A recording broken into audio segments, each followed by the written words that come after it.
Bem-vindos ao Dor em Doses, o podcast de saúde da Rede Dor. Seu canal ideal para assuntos relacionados à sua saúde e à saúde da sua família. Meu nome é Mariana Mafra Junqueira, eu sou anestesiologista com especialização em clínica de dor e coordenadora do Centro de Estudos da Clínica São Vicente. Hoje temos mais um episódio do nosso podcast com a presença do Dr. Pedro de Castro, otorrinolaringologista pela USP e com especialidade em surdez e cirurgia otológica pelo Instituto de Portman, em Bordeaux, na França. Dr. Pedro vai falar para a gente sobre tontura e vertigem. Bem-vindo, Pedro. Muito obrigada pela sua presença aqui conosco. Bom dia, muito obrigado pelo convite. Fico muito feliz de vir aqui hoje para conversar sobre um tema muito importante para a nossa população, que afeta muitas pessoas no dia a dia. Um tema super prevalente, né? A gente vê nos nossos consultórios o tempo todo alguém com uma tontura. Mas primeiro, Pedro, eu queria te perguntar o que é tontura? Como é que a gente define tontura? Bom, a tontura parece uma palavra simples, mas é uma palavra muito difícil de ser definida. E, em geral, a gente consegue explicar como se fosse uma sensação alterada do equilíbrio e do posicionamento. Mas muitas pessoas referem diversas formas de tontura, seja ela uma vertigem, que é uma sensação de rotação do espaço ao seu redor. Muita gente fala que é uma flutuação, como se estivesse num barco, que fica um mareio para lá e para cá. Algumas pessoas até simulam como uma sensação de desmaio. E quais são as causas mais comuns de tontura? O que mais chega ao seu consultório levando a tontura? Bom, tontura é um sintoma, ele não é uma doença, então ele é multifatorial. Tem muitas causas de tontura. As causas mais comuns são as causas de taxas metabólicas, então paciente que tem alteração de pressão, alteração de glicose, alteração hormonal, pacientes que têm alterações neurológicas, Parkinson, pacientes que têm ansiedade, depressão, pacientes que têm dificuldade de posicionamento, mudanças abruptas de posição. Então, são variadas formas e causas de tontura. Algumas pessoas se queixam que ficam tontas quando levantam, ou quando levantam bruscamente, ou quando mudam de posição. Isso é muito comum. E como é que você explica isso, ou explica para o paciente por que isso acontece? Bom, essa é uma das principais causas de tontura, queixas, né? A pessoa levanta rápido e sente uma tontura. Isso a gente explica muito pela hipotensão postural. Então, as pessoas que já têm uma hipotensão no dia a dia, então elas são mais suscetíveis a ter esses tem a pressão tipos... mais baixa, né? As Pois pessoas é. que têm a pressão mais baixa quando levantam. Então, quando levantam, até o sangue chegar ao cérebro, ele sente uma hipoperfusão e sente uma tontura. Falta oxigênio no cérebro, Exatamente. Talvez, com rapidez, né? Exatamente. E a pessoa fica tonta. Exatamente. E as principais causas de vertigem, então, que é um tipo de tontura, né? Em que tudo roda. Bom, vertigem é uma causa grande de tontura, um tipo importante, e ela está muito ligada a mudanças de posição. Então, paciente que, como você disse, levanta abruptamente da cama ou da cadeira, paciente que ao deitar viram para um lado ou para o outro da cama, sente essa tontura rotatória, que é a vertigem. Pacientes que estão numa reunião, são chamadas para o lado, viram rapidamente para um lado, sente esse tipo de tontura, é bastante comum. E quando que o paciente ou que a pessoa deve se preocupar com essa tontura e procurar atendimento médico? É importante. Tontura, ela pode ser um sintoma comum e assim como ela veio, ela pode ir embora. Mas se a tontura for persistente, tontura incapacitante. O que é uma tontura incapacitante? Uma tontura que te impede de trabalhar, impede de realizar suas atividades do dia a dia. Você deve procurar uma ajuda profissional. Uma tontura que vem com outros sintomas. Uma dor de cabeça forte, uma tontura que vem com enjoos, náuseas. Então, devemos prestar atenção e procurar um atendimento. E tem um tempo, assim, se você ficou tonto 48 horas, 72 horas. Tem algum tempo que seja um tempo limite? Não, agora você tem que procurar atendimento médico. Sim, sim. Com tonturas incapacitantes, elas devem ser rapidamente onde você vai procurar um atendimento. Tontura incapacitante é essa que eu comentei. A tontura que a pessoa não consegue levantar da cama, não consegue realizar suas atividades. Então, ela deve procurar atendimento. Uma tontura que seja uma flutuação, uma dor de cabeça leve, pode passar 1, 2 dias, mas se permanecer, deve ser atendida. E quando deve procurar, por exemplo, um serviço de emergência? Uma tontura em que o paciente tem algum sinal, que seja um sinal de alerta para uma doença mais grave, para alguma coisa mais grave, e que comece com uma tontura. Com certeza. A tontura é um sintoma que pode ser um sintoma inicial de alguma doença mais grave. Então, essa tontura incapacitante, ela deve ser orientada a procurar o atendimento de emergência, porque fazendo algumas avaliações pode até desencadear uma doença mais grave, um AVC, algo do tipo. Pode ser um sinal de alerta, por exemplo, Com para um certeza. AVC ou para um infarto, iniciar com uma tontura. Com certeza, com certeza. E a gente tem causas periféricas e causas centrais. Causas periféricas a gente fala que são doenças do nosso labirinto. Isso é uma estrutura do nosso ouvido responsável pelo equilíbrio. E causas centrais são causas do nosso sistema nervoso central, cérebro, nervos. Existe uma dor de cabeça que está relacionada à tontura? Muito. É enxaqueca. A enxaqueca, vindo para o nosso mundo da tontura, é chamada de a tontura por causa migrânea. Uhum. E ela tem uma relação muito grande entre enxaqueca e tontura, porque ela pode trazer uma tontura persistente, uma tontura tipo flutuação, pode vir com zumbido, perda de audição. Então é um tipo de tontura muito prevalente para a gente. E essa migrânia com tontura, ela pode vir sem dor de cabeça, só com a tontura, ou não? Ela sempre está acompanhada de dor de cabeça? Nem sempre ela vem acompanhada de dor de cabeça, mas por muitas vezes vem acompanhada de dor de cabeça. Então, assim que você perceber, como eu te disse, um sintoma de tontura persistente, deve procurar atendimento, porque eventualmente pode ser uma causa de migrânia, uma causa de enxaqueca, e fazendo um tratamento adequado, o paciente tem uma boa recuperação. E pode ser algum problema de origem cardíaca que comece com uma tontura? A pessoa levanta, fica tonta, toda hora que levanta, fica tonto? Com certeza. Essas percepções de sensação de desmaio podem ser muito relacionadas a arritmias. Uhum. Então, doenças do nosso coração. Então, devem ser orientados a procurar atendimento. A nossa tontura, como eu disse, é uma doença multifatorial. Então, a gente precisa de atendimento do clínico, do otorrino, do neurologista, do fisioterapeuta, de um psicólogo. Então, é um conjunto de profissionais para auxiliar nessa causa. Diabetes, que é uma condição muito prevalente, né? Diabetes mellitus. É comum esse paciente ter tontura, o paciente diabético, ser uma queixa frequente desse paciente? Sim, a diabetes, ela se inclui numa causa de tontura que são as causas metabólicas. Então, diabetes, doenças hormonais, alterações de pressão. O nosso ouvido é muito sensível. Então, essa mudança dessas taxas altera o funcionamento do nosso labirinto. Alguns pacientes, a gente vê isso com frequência no consultório, eles falam assim, eu tô desequilibrado. Mas não necessariamente o desequilíbrio é acompanhado de uma tontura ou de uma alteração, né, vertiginosa, enfim.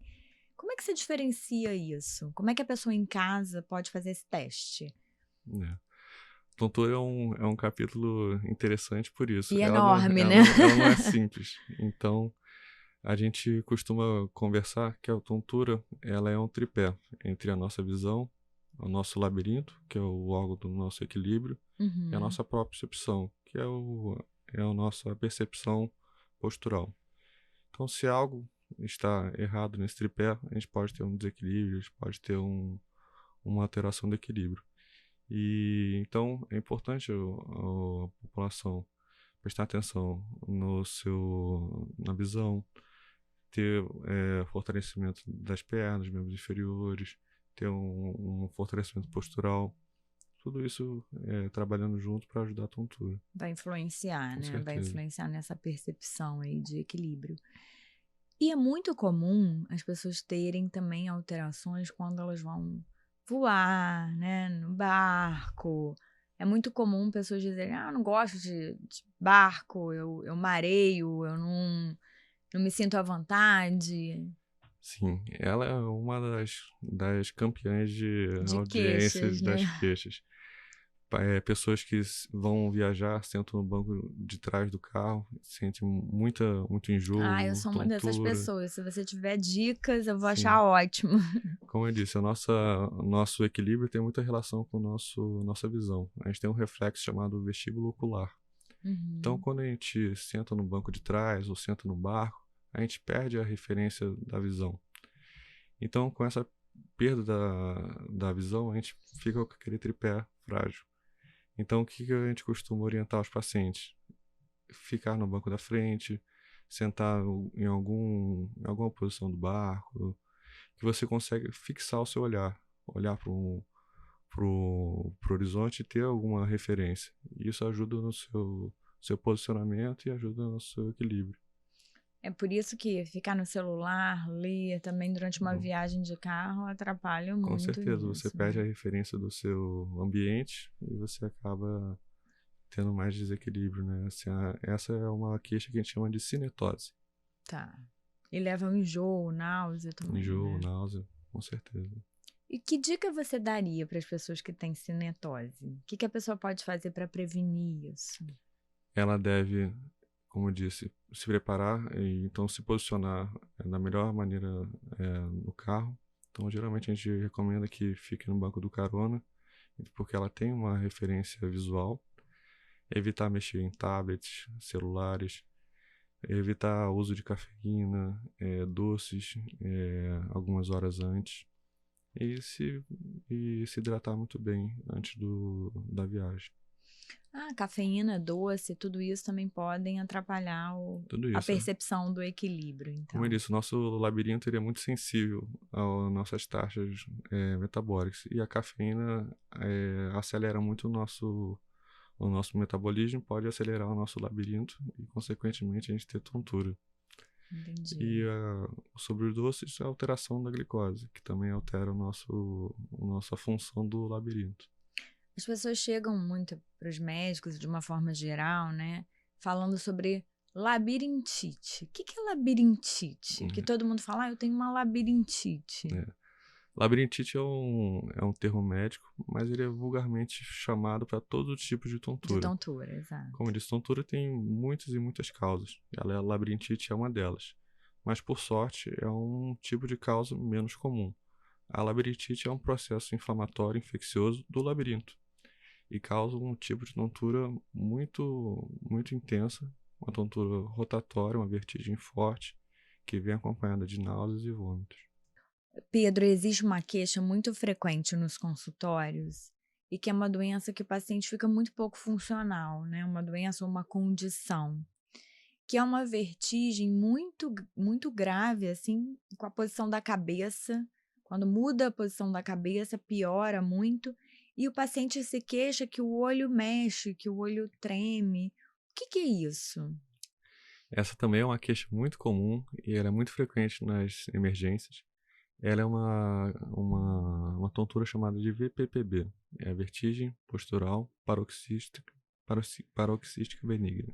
O nome é Um nome grande, um palavrão, tá relacionado à posição, a né, para ficar posição. mais. E ela se caracteriza por movimentos bruscos com a cabeça. Então, o paciente que se deita, vira para um lado, para o outro, sente uma tontura muito forte, por muitas vezes acompanhada de náuseas e vômitos, que por sorte ela é rápida, mas contínua. Quer dizer isso?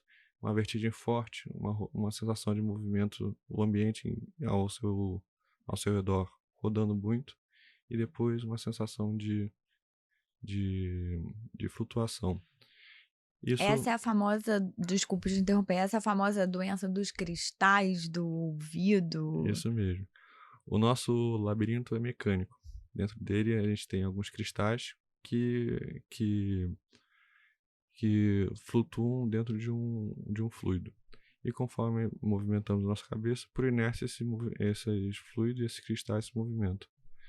Então, esse movimento, o nosso labirinto, ele percebe a nossa movimentação da cabeça. A posição da Exatamente. cabeça.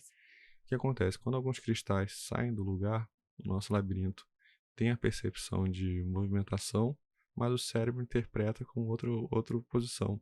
Então fica uma briga entre o cérebro e o labirinto, e a gente tem uma tontura muito forte. E como é que a gente sabe que é uma tontura relacionada a algum outro problema ou uma vertigem de posição? Como é que se faz esse diagnóstico? Esse diagnóstico é muito pela história, então é um movimento de cabeça, uma tontura muito forte e rápida e uma percepção de movimentos oculares, que a gente chama de nistagmos. Então, o que significa isso? O paciente se deitou na cama, sentiu uma tontura muito forte, os olhos começaram a se movimentar de alguma maneira anormal, e isso caracteriza a VPPB. E o tratamento? O tratamento é rápido e simples. A gente faz algumas manobras de posição, então a gente tenta colocar os cristais onde eles deveriam estar. Movimentando a cabeça do paciente. Movimentando a cabeça. O paciente deitado numa maca, a gente vai fazendo alguns movimentos com a cabeça e os cristais vão voltando para onde eles deveriam estar. Que ótimo que a gente tem alguma coisa não farmacológica, né? Sem medicamento, que pode ajudar também no tratamento da vertigem de posição. Com certeza. Pedro, a gente está quase no final do nosso podcast, então eu queria te perguntar se você tem alguma dica, alguma coisa que você pode dizer para as pessoas na prevenção da tontura, na prevenção da vertigem. O que você pode deixar para o nosso público de dica? Isso. Tontura, como eu disse, é um assunto muito prevalente, mas um assunto que, por sorte, temos maneiras de prevenir. A melhor maneira de prevenir é evitar a vida sedentária. Então, isso para todas as doenças, né? certeza. Para tudo. Evitar a vida sedentária, fazer exercício físico é importante para prevenir qualquer doença. Com certeza. Fazendo atividade física, você vai ter um fortalecimento muscular, você vai ter uma melhor capacidade desse reflexo vestibulocular, que então é a percepção do seu postural. Então, fortalecendo aquele tripé, melhora suas condições. Eu acho que é importante também lembrar, principalmente para pacientes idosos que têm muita tontura, né, muito desequilíbrio, que a casa tem que ser preparada para isso. Com certeza. O maior risco nos idosos é a queda. Exato. Então, tudo que a gente puder fazer para prevenir uma queda, prevenir a tontura, nesse paciente em especial, é importantíssimo. Muito obrigada pela sua presença aqui com a gente. Acho que você deixou informações valiosas para o público de um assunto que é tão prevalente e às vezes pouco entendido. Obrigada, Pedro. Muito obrigado pelo convite. Esse é um assunto muito prevalente. Foi feito um estudo na Universidade de São Paulo, onde recolheram algumas informações de pacientes que frequentavam o hospital da Faculdade de Medicina da USP. E 42% dos pacientes que entravam no hospital por qualquer especialidade sentiam tontura. Muito prevalente. Uma das queixas mais comuns nas emergências. Com certeza. Finalizamos então mais um episódio do Dor em Doses, o podcast de saúde da Rede Dor. A gente espera que tenha colaborado nas suas dúvidas e acrescentado informações valiosas para o seu dia a dia na prevenção, no cuidado e no tratamento das doenças. Siga as redes sociais da Rede Dor, inscreva-se no canal e acompanhe todos os episódios do Dor em Doses pelo Spotify e YouTube. Até breve!